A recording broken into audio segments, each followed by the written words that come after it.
Hello everyone, I am Ravi Jain. आज हम देखेंगे कि जेम पोर्टल पर कैसे हम इंसिडेंट रेज कर सकते हैं।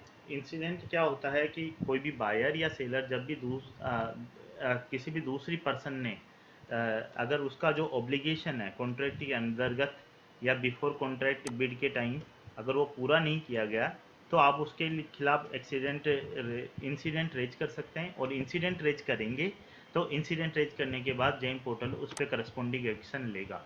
और इसके लिए क्या है कि इंसिडेंट मैनेजमेंट पॉलिसी भी बनाई हुई है, उसको हम दूसरे वीडियो में स्टडी करेंगे। आपको सबसे पहले लॉगिन करना है और फिर कैसे इंसिडेंट रेज करना है पर्टिकुलर, वो आज हम इस वीडियो में देख रहे हैं। फिर इंसिडेंट मैनेजमेंट पॉलिसी को आपको डैशबोर्ड पे क्लिक करना है और फिर इंसिडेंट में जाना है।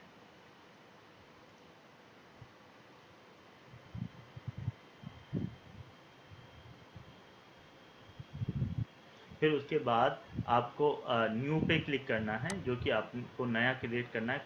और इंसिडेंट कॉन्ट्रैक्ट के अगेंस्ट करना है या बिड और आरए के अगेंस्ट करना है। तो अभी हमें फॉर एग्जांपल हमें किसी कॉन्ट्रैक्ट में करना है तो आपको कॉन्ट्रैक्ट करना पड़ेगा। उसके बाद आपको यहाँ पर कॉन्ट्रैक्ट नंबर टाइप करना पड़ेगा। तो हम लोग एक बार कॉन्ट्रैक्ट नंबर ले लेते हैं, जो कि हमारा कोई पर्टिकुलर कॉन्ट्रैक्ट है वो आप नंबर लीजिए। फिर इसमें आपको क्या करेगा, ये सर्च का ऑप्शन देगा।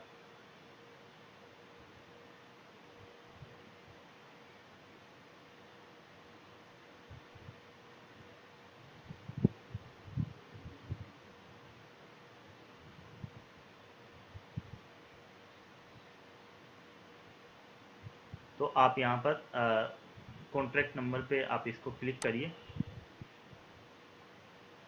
और जब यहाँ पर एक फ़िल्टर का ऑप्शन आएगा तो कॉन्ट्रैक्ट नंबर से आपको फ़िल्टर कर सकते हैं। Filter contract number contents.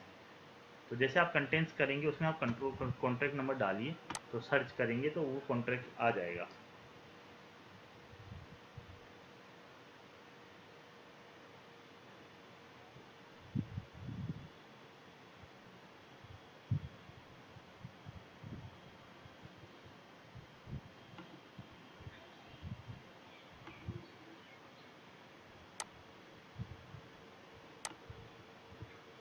एक बार हम दोबारा ले लेते हैं।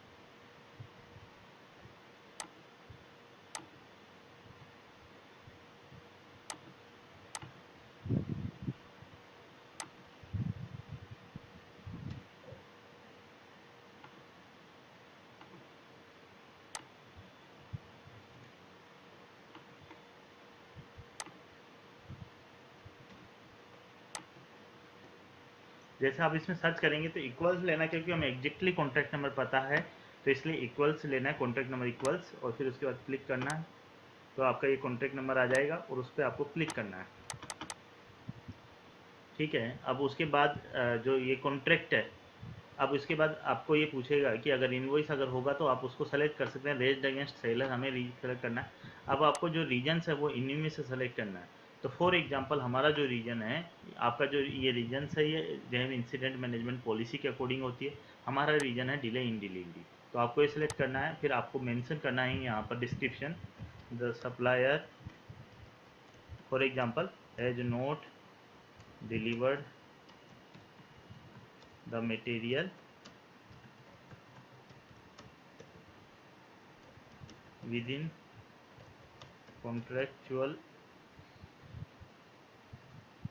delivery date and same was extended up to, for example इस कॉन्ट्रैक्ट में मैंने 15 अगस्त तक उसको एक्सटेंड किया हुआ था। तो still supply has not been made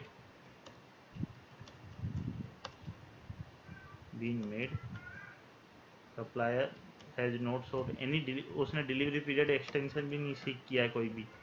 has not sought any delivery period extension.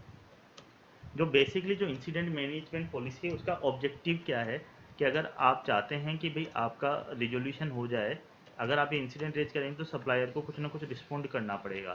तो वो चाहते हैं कि वो आपको, आप चाहते हो कि अपना मटेरियल डिलीवर हो जाए, उसी के लिए पर्पज है। अगर फिर भी वो रिजोल्व नहीं करता तो इसमें क्या होता है, एस्केलेट का ऑप्शन आता है। वो हम लोग आपको बाद में बताएंगे जब अगर हमारा सप्लायर नहीं करता है।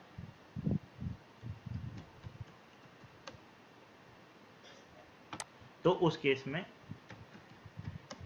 अ, तो ये जो है हमने उसके ऊपर इंसिडेंट क्रिएट कर दिया। इसके बाद आप सबमिट करेंगे तो सप्लायर को इसमें क्या होता है, 7 दिन में रिस्पॉन्ड करना होता है। अगर सप्लायर 7 दिन में रिस्पॉन्ड नहीं करता है तो हम इसको एस्केलेट कर सकते हैं। इवन रिस्पॉन्ड करने के बाद भी हम एस्केलेट कर सकते हैं कि भाई हमारा उसने उसको प्रॉब्लम को सोल्व नहीं किया है। तो उस केस में आपके जो है वेंडर पे एक्शन लिया जाएगा जेएमपी पोर्टल की तरफ से। और 7 दिन में आप जब एस्केलेट करेंगे तो एक सपोज नोटिस इश्यू होगा जेम की तरफ से। तो ये हम लोग जेम इंसिडेंट मैनेजमेंट पॉलिसी में देखेंगे। अभी हम देख रहे हैं कि कैसे हमें इंसिडेंट रेज करना है विद द सेम रीजन। ये जो है हमारे पास एक एरर आ रही है क्योंकि हमारे पास क्या है कि इंसिडेंट है जो ऑलरेडी रेज्ड है इस के लिए, सेम रीजन के लिए। तो हम दूसरा रीजन सेलेक्ट करते हैं।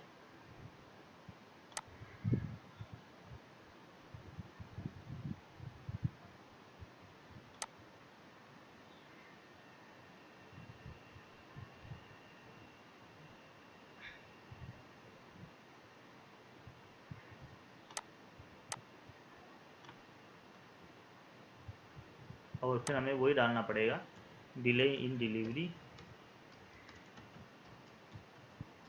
Supplier did not supply material.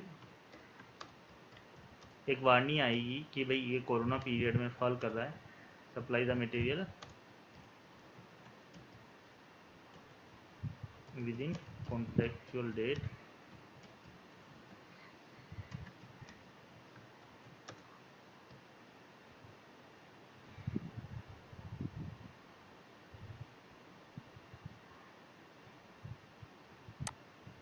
Delivery date आप इसको सबमिट करेंगे तो ये सब आपका इंसिडेंट रेज हो जाएगा। और उसके बाद ये एक इंसिडेंट आईडी आपकी जनरेट हो जाएगी। तो इस तरीके से आप देख सकते हैं। और आप चाहें तो इनको फ़िल्टर भी कर सकते हैं, जो आपने रेज किया है वो इसमें अब हो जाएगा। तो जो हमारे पास जो इंसिडेंट मेरे द्वारा रेज किए गए हैं उसमें एक पेंडिंग है, बाकी सब पे कुछ ना कुछ किया जा चुका है। आई होप आपको ये सब समझ में आया होगा। अगर आपको कोई भी डाउट है तो आप कमेंट बॉक्स में पूछ सकते हैं, आप फ़ोन करके भी मुझसे पूछ सकते हैं। इस बारे में कोई भी आपको क्लेरिफिकेशन रिक्वायर्ड है तो थैंक यू वेरी मच। आप इस चैनल को ज़रूर सब्सक्राइब कर लीजिए।